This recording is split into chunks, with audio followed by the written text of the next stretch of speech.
Boa noite a todos. Vamos iniciar o nosso estudo do livro de Deleuze, Instruções Práticas sobre o Magnetismo Animal, do senhor, o magnetizador, Joseph Philippe François Deleuze. Esse livro foi lançado em 1825 e estamos agora no nosso 18º encontro e estamos iniciando o capítulo 6 desse livro. Concluímos semana passada o capítulo 5 de sonambulismo. Recomendo demais que vocês procurem rever. E vamos iniciar agora precauções que deve tomar os enfermos que desejam ser magnetizados para eleger um magnetizador e para melhor desenvolvimento do tratamento. Então aqui ele ensina inclusive as pessoas a eleger, quer dizer, a escolher o seu magnetizador. Então vai ser muito legal, muito importante para vocês. Hoje é dia 14 de julho. Muito obrigado pela presença de todos e vamos lá. Irani, fique à vontade. Depois de haver indicado aos que querem praticar o magnetismo os princípios pelos quais devem se guiar, os procedimentos que convém empregar e a conduta que precisam observar sempre que se apresenta o sonambulismo. Creio-me no dever de dar também alguns conselhos às pessoas enfermas que desejam provar o magnetismo como um meio de recobrar a saúde e que não conhecem nenhum magnetizador em quem possam depositar inteira confiança. Pode continuar.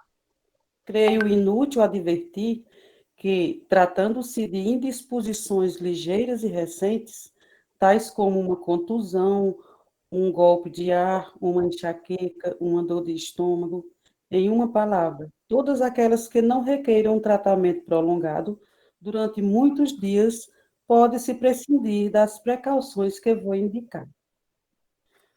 Busque entre as pessoas de vossa família ou entre vossos amigos algum que, mesmo não estando plenamente convencido da realidade do magnetismo, se ache pelo menos disposto a crer nele, em vista dos testemunhos dos que têm presenciado seus efeitos e com o desejo de ter em si mesmo um meio de aliviar seus semelhantes e que, unindo a essa disposição de espírito,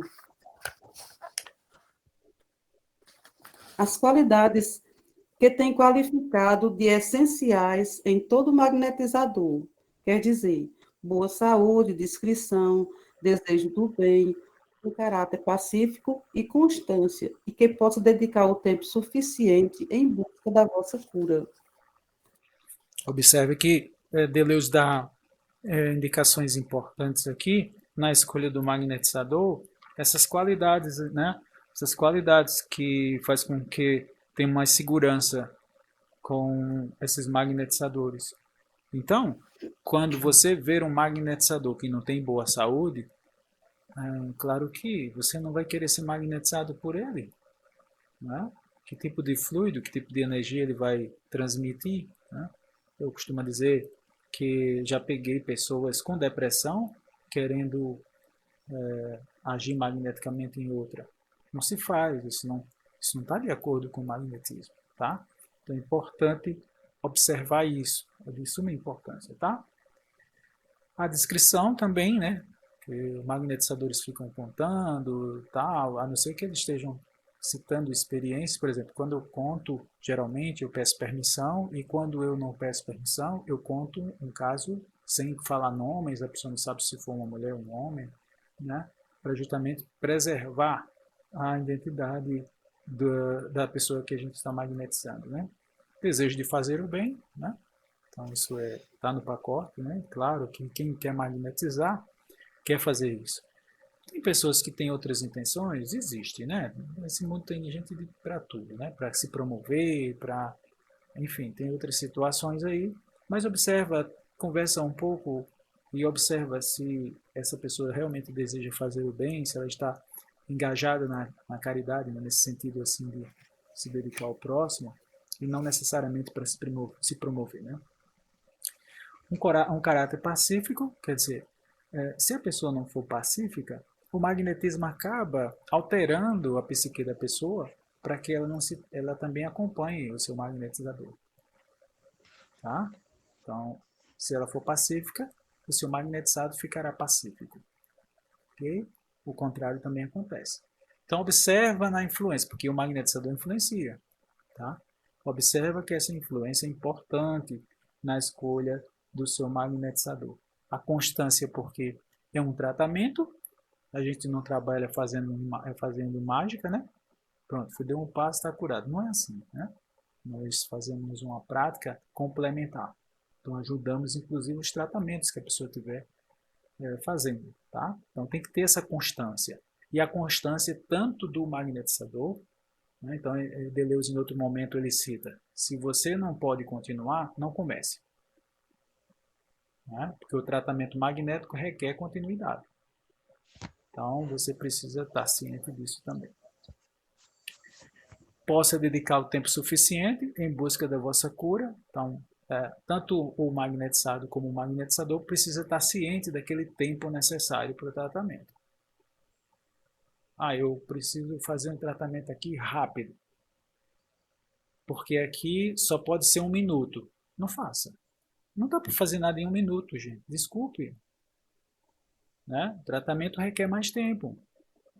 Por exemplo, no caso de depressão, a magnetização costuma demorar 20 minutos se a pessoa já tiver experiência. Mas geralmente é 40 a 1 hora. Meu Deus, quanto... Pois é, você quer ajudar a pessoa, é assim. Até porque 1 vez por semana, o ideal seria todo dia, né? Todo dia. Oi, Inês, pode falar. Muito interessante como essas curandeiras também, né, de antigamente. Porque você ia lá para a curandeira e ela fazia. Você vem daqui 7 vezes, né? É um tratamento. 3 vezes ou 7 vezes. Elas não diziam assim, não, pronto, você pode ir e vir quando você quiser. Não, você vai ter que vir. Não é? E uma coisa muito interessante também, que eu ia comentar na outra aula que você esqueceu. Eu comentando com uma pessoa que tem depressão e ela tá indo para uma curandeira.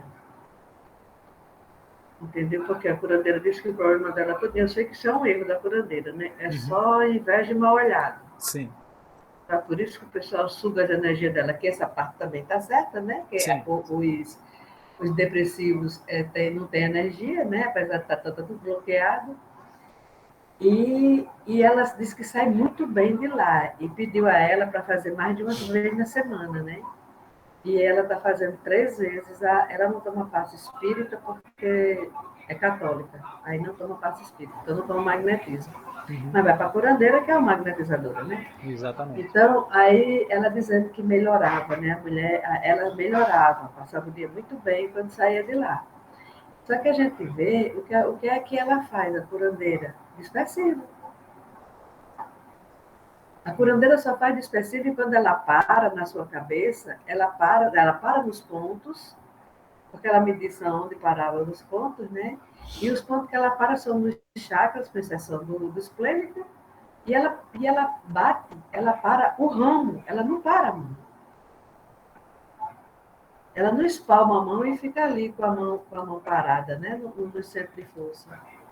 Ela geralmente dá uma paradinha lá com as mãos e realmente puxa. É como se ela fizesse um arrastamento, né? Como a gente faz o arrastamento no magnetismo. Exato. Era isso, pessoal. Não, perfeitamente. Ela usa o vegetal como conduto, né? Então, ela está fazendo a ação dispersiva usando o vegetal, né? Usando aquele galinho lá. E é muito poderoso, não resta dúvida.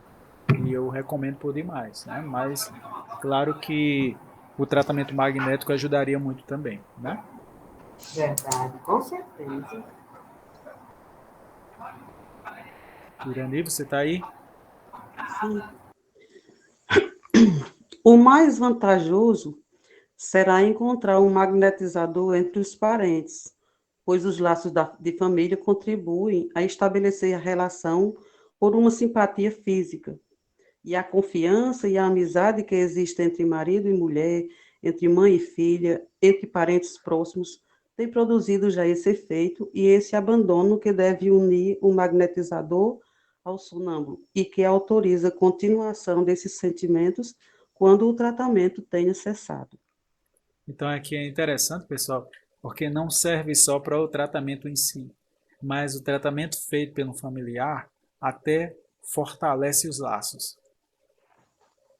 Então é muito legal isso, ver por parte de Deleuze a indicação de que possa eleger um parente, né? Porque essa relação magnética, né, que é uma coisa que se deve sempre prestar atenção na magnetização, a relação magnética, essa relação já é praticamente já é normal porque são familiares. Então é muito legal quando ele diz isso. E bem-vinda, Lina, boa noite.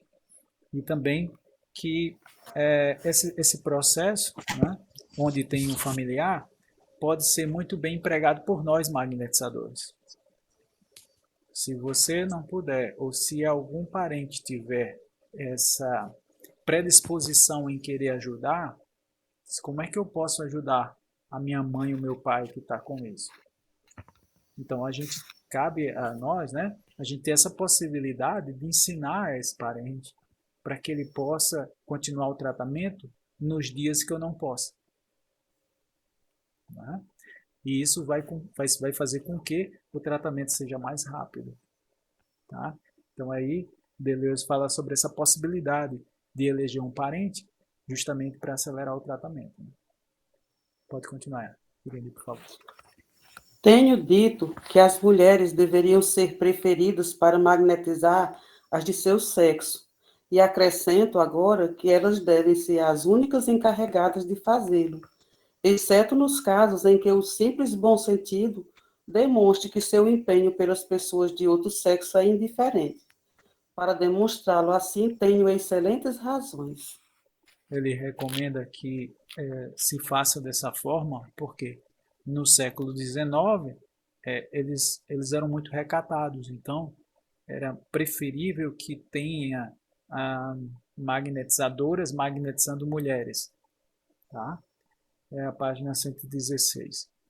E hoje a gente não tem mais, pelo menos aparentemente não tem esse problema, mas de qualquer forma a prudência nos ensina que devemos ter cuidado quando for magnetizar outra pessoa. Por exemplo, no caso de um adolescente, né, se ele está ali magnetizando, é importante que um magnetizador homem, magnetizando uma jovem, tenha um parente junto, tá? Para evitar problemas, ok? Enfim, inúmeros problemas que podem acontecer, inclusive da gente ser acusado de assédio, de ser um pedófilo, coisas assim, tá? Então, como são sessões demoradas, é interessante que a mãe, ou o pai, ou o namorado, ou o marido esteja junto, ok? Uma prudência, tá? Mas por isso, tá? Mas se bem que em outros casos pode ser flexível nesse aspecto, mas sempre tenham prudências para evitar problemas quanto a essas questões, tá bom? É só um alerta. Feito por Deleuze, que eu acho que cabe nos dias de hoje, sim.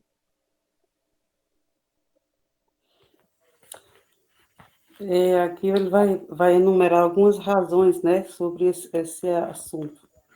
Primeiro, é evidente que os procedimentos do magnetismo não oferecem o menor inconveniente entre pessoas do mesmo sexo. Quando um homem magnetiza uma mulher, está obrigado a que nenhum de seus atos ofenda a decência nem aos bons costumes. Um homem, por exemplo, não deve colocar-se frente a frente a uma mulher e fixar seus olhos nela. E se surgem algumas crises, é preferível chamar a uma mulher para que auxilie a paciente. Então, é comum na relação magnética ficar o olho no olho. Um caso bem interessante que eu vou contar para vocês. A gente estava na cidade de Esperança, aqui na Paraíba, e eu coloquei dois homens, né? Mas não eram né, aqueles homens, eram homens assim, bem, né? Bem, digamos assim, machões, digamos assim, né? E aí eles não aceitaram ficar olhando olho no olho e eu tive que separar os dois. Olha que situação, né? Porque realmente, na relação magnética, se faz necessário. Inclusive, o Charles Lafontaine, ele cita que o Deleuze não conseguia colocar os seus magnetizados na insensibilidade, porque a técnica que o Charles Lafontaine utilizava era segurar os polegares e olhar fixamente no olhar, né, olho no olho ali, com o seu magnetizado. E aí o Charles Lafontaine reclama porque Deleuze só utilizava 5 minutos. Sim, ele só utilizava 5 minutos porque a relação, ele queria, o objetivo dele era estabelecer a relação magnética, tá? E o caso de Charles Lafontaine, ele queria mais do que isso. Ele queria magnetizar e fazer com que a pessoa entrasse num transe profundo, né, na letargia, e a partir daí ficar insensível.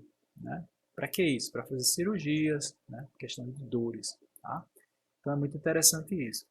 Nessa questão do olhar, Deleuze aqui prudentemente pede para ele ficar ao lado, em vez de ficar frente a frente. Porque o normal era o magnetizador ficar de frente ao seu magnetizado, o magnetizador abre suas pernas, o magnetizado coloca a perna no meio, o magnetizador fecha os joelhos para tocar joelho com joelho e fica olhando fixamente e um pouquinho mais alto do que o seu magnetizado, para que ele possa olhar um pouquinho para cima, porque isso facilita o trânsito.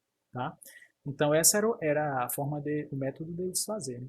Mas aí nesse caso de uma mulher, Deleuze acabou criando esse método aí, né, de ficar de lado para evitar problemas, né? Se ela ficar em crise, no caso, ela pode se debater, ela pode tremer por algumas situações, principalmente de ordem psíquica. É importante que tenha uma mulher para poder segurar, né? Porque é uma situação complicada. Você imagine, tá ali, né? Você tá só você e a mulher, e naquela situação ela se debatendo e você segurando ela. Alguém que chegue no ambiente pode entender errado, não é verdade? Daqui que você vem explicar, você já está na cadeia, né? Brincadeiras à parte, mas é importante a gente ter prudência com relação a isso. Então, ter uma mulher junto é interessante. Ou um familiar, né? Que possa agir nesse momento grave. Que são essas chamadas crises, né? Que pode acontecer.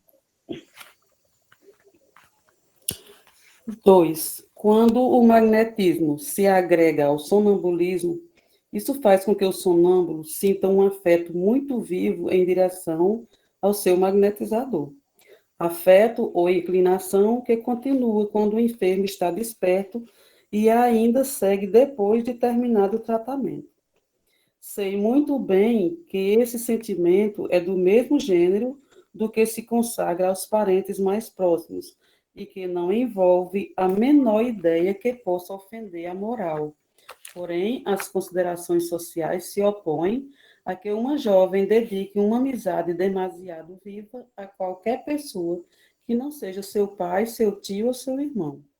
Se abrigar esse sentimento, tem que moderá-lo e, sobretudo, não pode expressá-lo a fim de guardar o decoro devido. Então, observe que no século XIX tinha todo esse cuidado, né? As ditas, aquelas senhoras que tinham problemas sérios psicológicos, né? Elas tinham muito disso, né? Elas não podiam se expressar, eram todas recatadas, ficavam nesse processo, e depois o Freud veio estudar muito essas questões, né? E veja o cuidado que Deleuze teve aqui de apresentar esse ponto, né? Quando magnetizamos alguém, e principalmente se ele for um sensitivo, há uma relação muito forte, né? Um sentimento muito forte. E aí cabe o magnetizador ter esse discernimento, né? Ter ser ponderado quanto a isso, para evitar problemas, tá? Isso é em qualquer uma, em qualquer situação, seja um médico, seja um enfermeiro, né? Precisa dessa prudência. Mas no magnetismo é mais ainda, porque nas relações, né, magnéticas estabelecidas com os sensitivos, nesse caso, a questão da afinidade, né, desses sentimentos, são muito mais fortes. Então, cabe ao magnetizador, porque é o magnetizador que está no controle, moderar essa situação, né, e entender o processo. Ora, se você é um magnetizador, está magnetizando uma jovem, essa jovem tem um sentimento muito forte por você. Você não pode confundir as coisas, não é? Deve-se aproveitar esse sentimento, essa consideração, toda essa admiração para o processo curativo, tá? Não mais que isso, né? Por isso que Deleuze coloca aqui a prudência, tá? Aí vocês podem me perguntar, o magnetizador de má fé pode se aproveitar disso? Pode, não é verdade? Pode, ok? E o problema é dele, né? Problema sério, porque isso aí é uma questão moral, né? E nós temos que ter esse cuidado, tá? Sempre. Terceiro ponto. 3. As enfermidades crônicas vêm acompanhadas algumas vezes de sintomas, com respeito ao qual o pudor exige o mais absoluto silêncio e que o médico adivinha sem necessidade de que se os expliquem. Sintomas que têm por causa desgostos secretos, penas morais, sentimentos reprimidos, etc. O sonâmbulo tem e deve ter inteira confiança em seu magnetizador. Porém, como não perde o sentimento das considerações sociais, resulta que há muitas coisas que uma mulher sonâmbula não se atreverá a dizer a um homem, assim como há muitas perguntas que um homem não deveria dirigir a uma mulher, muitos conselhos que não pode dar-lhe e muitos detalhes nos quais não deve entrar. Então, essas questões aqui, pessoal, é mais de ordem psíquica, tá? Por quê? Porque se ela está passando por esses momentos, por essas questões de ordem psíquica, né? Um desgosto, né? O que a gente hoje chama de fobias, né? Um trauma, tudo isso vem à tona na hora do magnetismo. Então, na hora que você está magnetizando, essa pessoa vai aprofundando no transe, essas questões podem vir à tona. E essas questões vindo à tona, cabe ao magnetizador saber lidar com essas questões para ressignificar esses problemas dela. Ok? Se for um medo em determinada situação, a gente vai trabalhando a cada sessão de magnetismo para que ela possa ser cada vez mais se liberar desses traumas, dessa fobia, se for o caso. Ok? Se ela for recatada, ela tende a ficar mais solta na questão do magnetismo. E isso é bom para ela, sim, de certo que é bom para ela, porque ela não vai ficar preocupada, né, com essa questão de ficar recatada. Numa sociedade, por exemplo, século XIX era assim, né? Então ela pode ter essa liberdade. Por isso que é importante ter pessoas, né, não só o magnetizador, mas de preferência um familiar dessa pessoa, para que ela possa entender o processo também e também não atrapalhar, né? Claro, porque se for uma pessoa também que atrapalha, uma mãe assim desesperada, um pai que não entenda a sua filha, pode até piorar a situação, né? Tem que ser uma irmã, uma pessoa que tenha afinidade, um amigo que tenha afinidade com ela, para poder entender o processo e ajudar no processo e não atrapalhar. Nesses casos onde o transe acaba trazendo à tona essas questões psíquicas. Por isso que eu sempre digo, né, que seria muito importante psicólogos e psiquiatras entenderem o magnetismo, né? Porque aí eles aproveitariam aqueles estados alterados de consciência, feito pelo sono magnético de um magnetizador, para acelerar o processo de tratamento, para acelerar a terapia, porque tudo isso viria à tona e o terapeuta acabava fazendo a sua intervenção no processo magnético. Olha aí, útil e agradável, né? Que bom seria ter os psicólogos, psiquiatras que conhecessem o magnetismo para poder ajudar os seus pacientes, né? Quarto. Por último, às vezes, o magnetismo produz nas enfermidades nervosas movimentos espasmódicos ou outras crises, das quais não é decente que um homem seja testemunha e nas quais não podem empregar para acalmá-las ou procedimentos mais adequados. Então, nesse caso, a pessoa está ali se tremendo, está mexendo, né? E aí é importante ter outra pessoa para poder ajudar nesse processo, tá? Por isso que ele faz essa ressalva aqui Lembrando que Deleuze está se referindo ao século XIX, né? Então era muito mais complicado naquela época. Isso não impede da gente ter prudência no século XXI, isso não impede. Mas, como eu falei, né, por via das dúvidas, ter um familiar, uma pessoa, um amigo, uma amiga, um marido, alguém que não atrapalhe no processo, que seja partidário do magnetismo, para não atrapalhar, que a curiosidade também não seja exagerada, porque também atrapalha no magnetismo. E aí a gente faz a magnetização com mais tranquilidade, sem esses riscos, na qual o Deleuze nos alerta aqui. Portanto, os que dizem que para evitar todos os inconvenientes do magnetismo entre pessoas de distinto sexo, bastava que o magnetizador e o magnetizado fossem pessoas de uma honradez e uma delicadeza ao abrigo de toda suspeita, não têm considerado o assunto desde seu verdadeiro ponto de vista. Tudo que acabo de dizer faz parte do temor de que o magnetismo produza sentimentos ou relações repelidas pela moral. Ele faz essa observação porque muitos opositores do magnetismo, tá? Muitas pessoas que eram contrários ao magnetismo, né? Eles usavam isso como, como motivo para que não se usasse o magnetismo, né? Quando o magnetizador ficava olhando fixamente uma mulher, olho no olho, então eles ficavam indignados em ver esse procedimento, tá? No século XIX.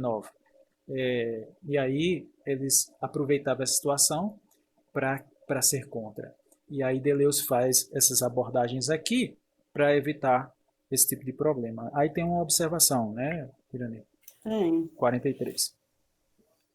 Devo muitas dessas reflexões a Madame Chambon de Montaut, a qual, praticando o magnetismo com acerto às instruções que lhe ditei, tem obtido os resultados que merecia sua ardente caridade. Então ele faz aqui uma referência prática do uso dessas prudências aqui, né, na qual ele se referiu aqui. Os cuidados. Que ele chama de reflexões sobre o magnetismo. Ô Wagner, essa parte que você fala, que ficam entre os joelhos, sabe? É a mesma coisa que você faz quando leva ao sono magnético, né? Yeah. Porque naquela época eles não usavam sono magnético, não é verdade? Ou eu estou errada? O sono magnético é isso, mas ali no início eles colocavam o joelho, tocava nos polegares para entrar em relação magnética, certo? Esse é o procedimento de entrar em relação magnética. 5 minutos mais ou menos, né? Então, segundo Deleuze, né? 5 minutos. Então, você faz isso. Só que, anos depois, né? 20, 30 anos depois, o Charles Lafontaine, ele deixa mais sofisticado esse método. Esse método que era utilizado somente, né? Esse de colocar os joelhos e tocar os polegares, que era utilizado somente, se referindo a Deleuze, somente para entrar em relação magnética, o Charles Lafontaine já colocava no sono magnético, usando só esse método. Não é interessante? Mas o sono magnético propriamente dito é aquele procedimento que você fez lá em Fortaleza, que são os longitudinais da testa até o gástrico, se a pessoa estiver sentada, ou se ela estiver deitada numa maca, da cabeça até os pés. As grandes correntes, como diz Deleuze, certo? Isso é o sono magnético, tá? Quanto tempo de sono magnético? Geralmente, para a gente conseguir deixar a pessoa num sono magnético de qualidade, ou seja, deixar ela no transe, não menos do que 15, 20 minutos, tá? De longitudinais lentos, ok? Entendeu, Inês? Porque você pode dizer assim, não, vamos Ok, amigo, entendi. fazer aqui 1 minuto de sono magnético. Não vai, você não consegue, a não ser que você tenha um poder magnético muito grande como o Mesmer, né? O Mesmer tinha um poder magnético usando uma anteninha, ele usava uma anteninha e colocava a pessoa em transe. É uma coisa muito forte, né? Mas nós que somos meros mortais, magnetizadores simples, a gente não tem esse poder magnético de, num minuto, já colocar em transe. Raramente. Pode acontecer? Pode. Já aconteceu comigo? Já, mas é raro, muito raro. A pessoa tem que ser muito sensível e o magnetizador tem que estar muito bem naquele dia, com um bom poder magnético para fazer isso, tá? Não sei se eu respondi, mas Com certeza, amigo. Obrigada. valeu. Ademais, em igualdade de circunstância, o melhor magnetizador para uma mulher é seu marido, Olha aí. para um marido, sua mulher, para uma jovem, sua mãe ou sua irmã. Entenderam aí, pessoal? Então ele é bem claro com relação aos motivos, né? Por que isso? Ora, porque você magnetizar alguém requer uma intimidade energética. Há uma relação muito forte, tá?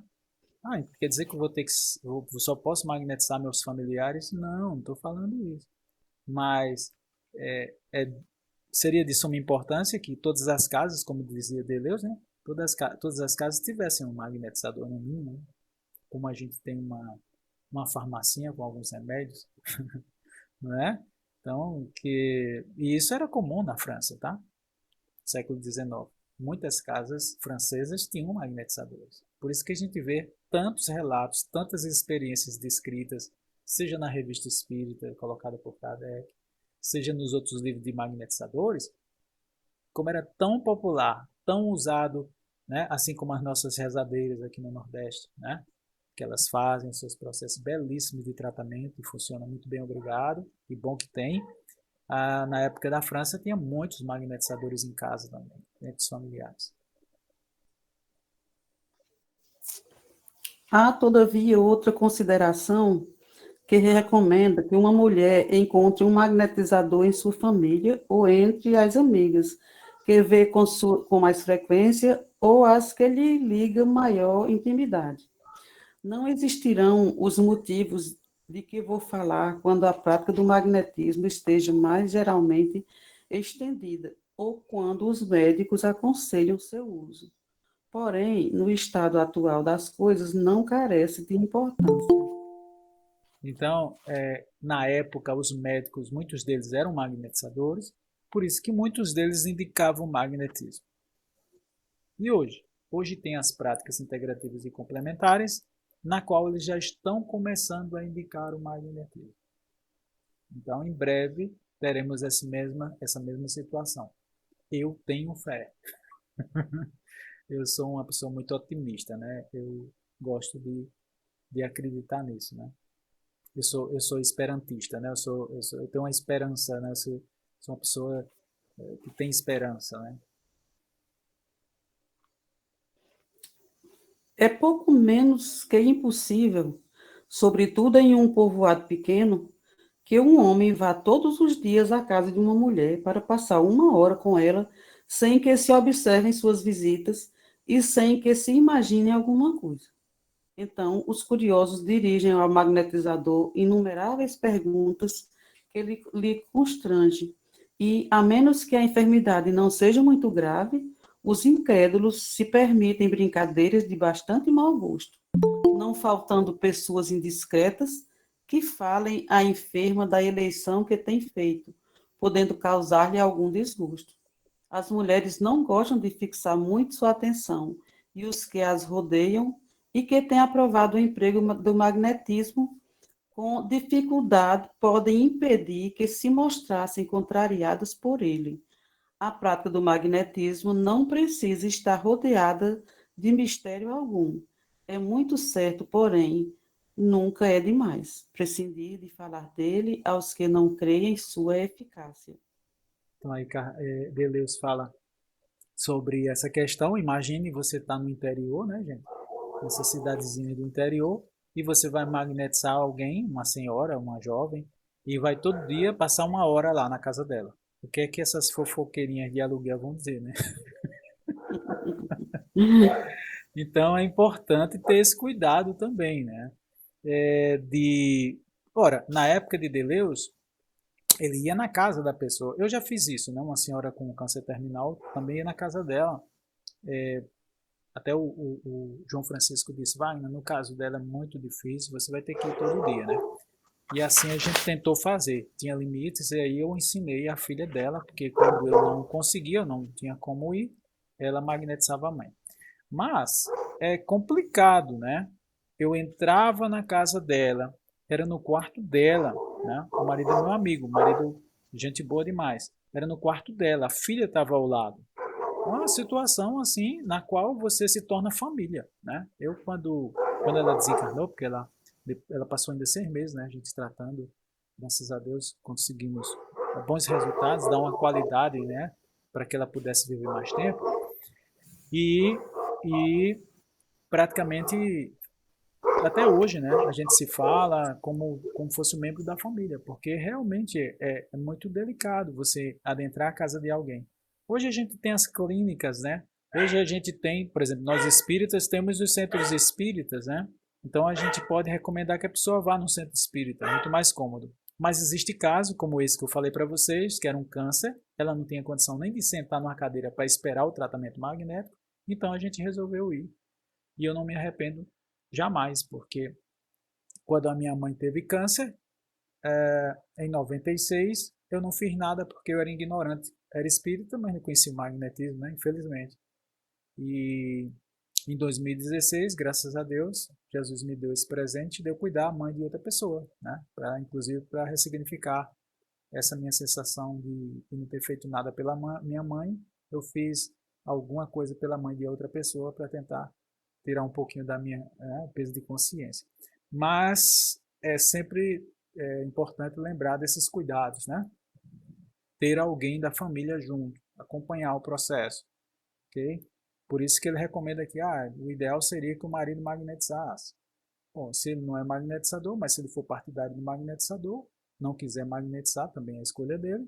Então a gente vai, como eu fiz na casa de um amigo nosso também, inclusive espírita, e ela estava com depressão e o marido acompanhou, né? O processo na casa, ele junto comigo, a gente fazendo o processo todo de TDM, né?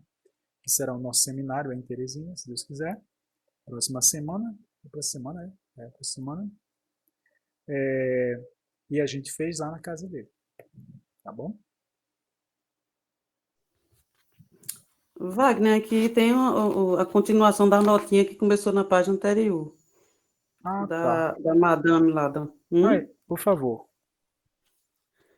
Em 1784, era Monsieur Chambon de Montaut um dos doutores da faculdade que a pronunciaram contra o magnetismo. Até então, não havia presenciado nenhum feito prático, porém se os fazia ver e, apesar de suas antigas prevenções, não teve outro remédio que não se render ante a evidência. Sua esposa lhe tem ajudado muitas vezes a salvar os enfermos, para quem lhes pareciam já insuficientes os recursos da medicina. Por desgraça, senhora de Montaut é de uma saúde delicada. Suas forças físicas não correspondem jamais à sua energia moral e o exercício do magnetismo lhe causa uma excessiva fadiga. Tenho tido a ocasião de vê-la tão enferma depois do tratamento de uma febre maligna que a havia curado unindo o magnetismo aos remédios da medicina, por indicação de seu esposo, que não houvera podido restabelecer-se, de não haver apelado por sua vez ao magnetismo. O mais extraordinário desse caso, e que não pode explicar-me, é que contrai ordinariamente a doença dos que magnetiza, e não porque a causa do mal passe por ela, senão porque, durante muitos dias, tem a mesma sensação e os mesmos sintomas. Tenho presenciado um exemplo de que digo num acesso de gota e em uma oftalmia, enfermidades que não são contagiosas. Refletindo acerca dos efeitos que tem produzido e nos que tem experimentado por si mesma, a senhora de Montaut tem chegado a descobrir as causas do magnetismo, deduzindo as mais úteis consequências. Dita senhora tem escrito suas observações e me tem facilitado seu manuscrito, que me tem servido de grande utilidade do que tenha encontrado advertências judiciosas, muita simplicidade e, sobretudo, amor à ordem e ao desejo de fazer o bem. Ele faz uma referência aqui porque ela tinha uma dupla vista muito grande, né? Então ela sentia, ela tinha as sensações da outra pessoa. Agora no caso dela é extraordinário, né? Porque ela ficava, inclusive, passava alguns dias, né? Com essas sensações da pessoa. Então é natural que o magnetizador intervenha nesse processo, né? Que seria equilibrar essa pessoa com dupla vista, né? Que ela tem essa dupla vista tão forte que ela sente as dores, sente as desarmonias, inclusive tão forte mesmo que sente no próprio organismo dela, né? Então, nesse caso, precisa o acompanhamento de um magnetizador, né, para que ele possa reequilibrar ela e, à medida do possível, ela entender, na medida do possível, ela entender a sua faculdade, que é a dupla vista, para poder ela controlar esse processo e se desvincular, né? Você não pode levar o paciente para casa, né? Você está em tratamento, está fazendo um tratamento ali, terminou o tratamento, pronto, encerra a dupla vista. Não vai carregar aquela dor, não vai carregar aquela desarmonia com você, né? Aquelas impressões com você, tá? É importante demais saber disso, porque senão a pessoa acaba abandonando, né? É tão chato, tão desconfortável, que a pessoa diz, não vou fazer mais isso não, porque eu estou pegando a doença da outra pessoa. Não, ninguém pega a doença de ninguém, a não ser que seja doença contagiosa, né? Mas a questão é entender que o que é dela, o que é do outro é do outro. As sensações é apenas para ajudar no diagnóstico, que é a chamada dupla vista. Voltando para a página 119. Uma vez eleita a pessoa a quem queirais conceder vossa confiança, e depois que ela haja consentido em prodigalizar seus cuidados, lhe rogareis que leia atentamente esta obra. Se depois de havê-la lido, adotarem seus princípios e persistirem em querer prestar o serviço que desejais, suplicar-lhe-eis que se abstenha de falar dele, que não seja aos amigos a quem não possa ocultá-lo, com o objetivo de evitar as suposições gratuitas dos incrédulos e, sobretudo, as instâncias dos curiosos que desejariam assistir às visitas. Depois disso, fareis o possível por fixar uma hora cômoda para ela e para vós, a fim de que o tratamento, uma vez começado, não sofra interrupções. Ele dá umas dicas bem interessantes aqui, né, pessoal? E aqui o Leandro entrou, seja bem-vindo, Leandro. Uma coisa bem interessante que ele cita aqui, da gente não estar comentando com pessoas que não entendem ou não aceitam o magnetismo, né? Porque essa conversa, ela é realmente desnecessária, tá? Nem você vai converter as pessoas, nem muito menos elas vão dar apoio a você. Então, é melhor a gente silenciar. Por isso que Deleuze aqui faz esse apontamento aqui. Agora, se a pessoa lhe procurou querendo saber, aí é outra história, não é? Mas você comentar assim do nada, principalmente pessoas céticas, tá? Você está abrindo espaço para ter problemas, ok? Porque é como eu estou falando para você, ninguém converte ninguém nesse aspecto, né? Ela precisa querer, né? Ah, eu quero conhecer o magnetismo. Quer? Bom, tome tal e tal livro, compre tal e tal livro. Ah, eu comprei o livro, pronto. Bom, aí tá, mostra que tem interesse mesmo, né? A pessoa diz, às vezes quer dizer pra gente assim, para nos agradar, e diz, eu acho tão bonito esse negócio de magnetismo, mas é só para agradar a gente. Na verdade, no íntimo mesmo, ela não quer nem saber, né? Tem outras pessoas que já querem saber para poder ajudar outra pessoa. Opa, essa é excelente, né? Ajudar uma mãe, ajudar um familiar, ajudar nós que somos espíritas, geralmente dizemos, eu gosto de fazer a caridade, quero aprender a magnetizar.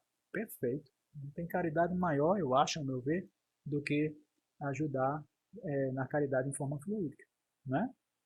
Ajudar nessa questão das práticas complementares. O magnetismo é complementar a medicina. O magnetismo é complementar as questões psíquicas, né? Como psiquiatra e psicólogo. O magnetismo é complementar também no desenvolvimento mediúnico. Então, quando a gente tem esse conhecimento, aí é tudo de bom. E aí sim, vale a pena a gente apostar numa pessoa que está realmente querendo, tá? Não é só aquela pessoa que, eu queria ver aqueles curiosos. Não leve não. Leve não, que você vai quebrar a cara. E pior, vai acabar atrapalhando o tratamento que você está fazendo, tá? Quando estiveres de acordo com o vosso magnetizador e hajas dado a este sua palavra de não converter a cura em objeto de curiosidade, se não limitar-se exclusivamente a procurá-la, vos poreis em suas mãos com inteira confiança, e posto que já tenhais a segurança de sua direção, não lhe ocultarei nada do que se refira à causa de vossos males. No caso que haveis feito uso de alguns remédios e vos esteja assistindo um médico, dar-lhe-eis conta de vossa resolução, exigindo-lhe segredo, e lhe rogareis que aprove vossa determinação de empregar o magnetismo como auxiliar da medicina. Não me cabe dúvida de que, ainda quando o médico considere o magnetismo como uma quimera e atribua todos os seus efeitos à imaginação, consentirá em observar de vez em quando as mudanças que este agente pode produzir e em combinar e modificar, em sua consequência, os remédios que vos prescreve, e até em suspender o emprego dos que não lhe pareçam absolutamente necessários para apreciar melhor a influência dos meios que desejais experimentar.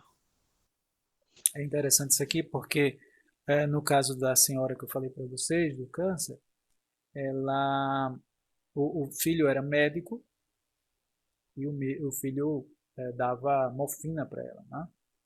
E a morfina não estava fazendo mais efeito. E quando a gente começou a magnetizar, ele ficou espantado, porque o magnetismo não fazia efeito. A morfina não fazia mais. E depois disso, ele começou a respeitar o magnetismo e, por último, aprendeu a magnetizar, porque quando a filha, ou a irmã dele, né, no caso, a filha da senhora, não podia magnetizar, quem é que magnetizava? Ele, o filho médico. Né?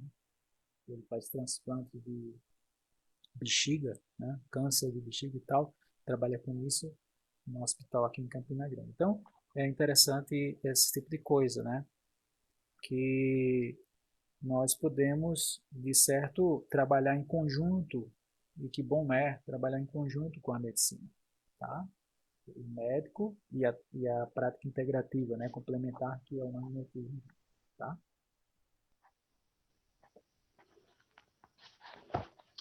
É essencial que o médico tenha notícia do partido que haveis tomado, para que não atribua ao tratamento racional da medicina as crises que pudesse produzir o magnetismo.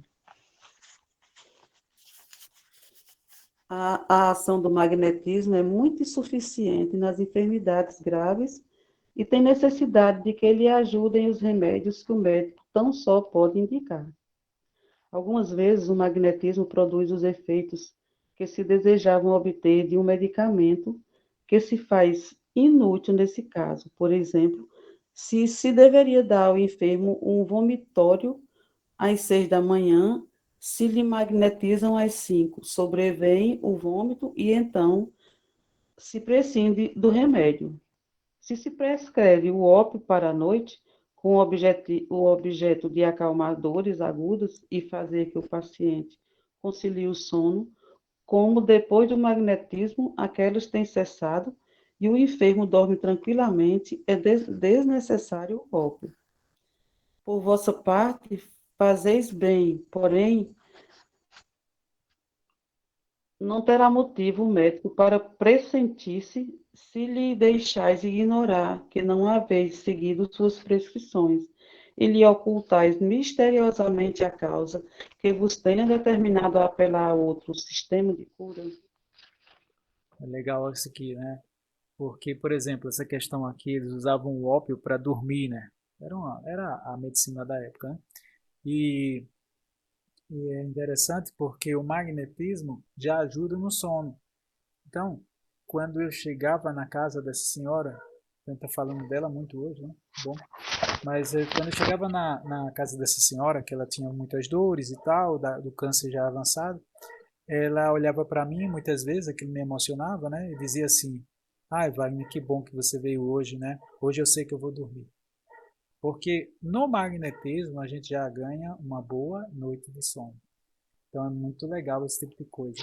Outra questão que eu enfrentei, né, na nossa prática é que tem um senhor que a gente estava tratando a depressão, então estava usando o TDM, e ele também estava com problema na pressão arterial dele. E estava alta, né? Então ele tomava medicação para pressão alta. E eu fiz a sessão e eu disse, olha, eu vou trabalhar a questão da pressão. A gente foi lá nas costas, na altura do Megman, que é o centro de força que fica entre os rins, e durante 3 minutos fiz o transversal cruzado, durante 3 minutos na altura de costas, lógico, né? Fazendo o TDM, já aproveitei e fiz o dispersivo no Megman. E 3 minutos. E aí, terminei todo o TDM, que é resultado. No outro dia, ele foi tomar a medicação, né? Tomar a medicação para pressão, só que ninguém prestou atenção, né? Verificou a pressão antes, e a pressão já estava normal, e ele tomou um remédio para baixar a pressão. E com isso ele desmaiou.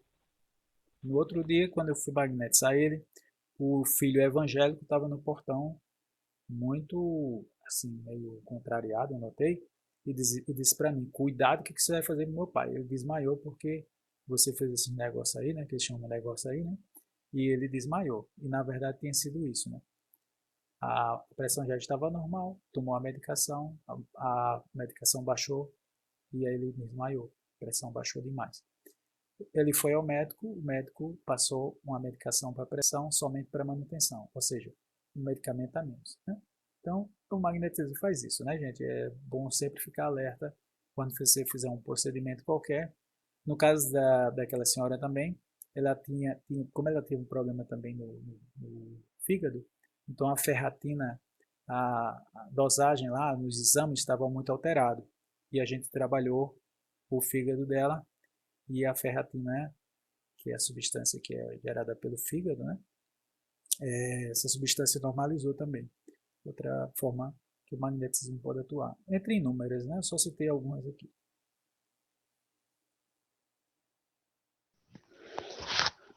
Nesse caso de sonambulismo lúcido, não são necessários conselhos do médico, porém, deve-se ter a atenção de colocar em seu conhecimento os fenômenos que se tem obtido, e até é um dever oferecer-lhe a ocasião de que conheça os efeitos do magnetismo, para que, em dadas circunstâncias, possa unir seu emprego aos meios que sua experiência e seus estudos lhe permitem conhecer.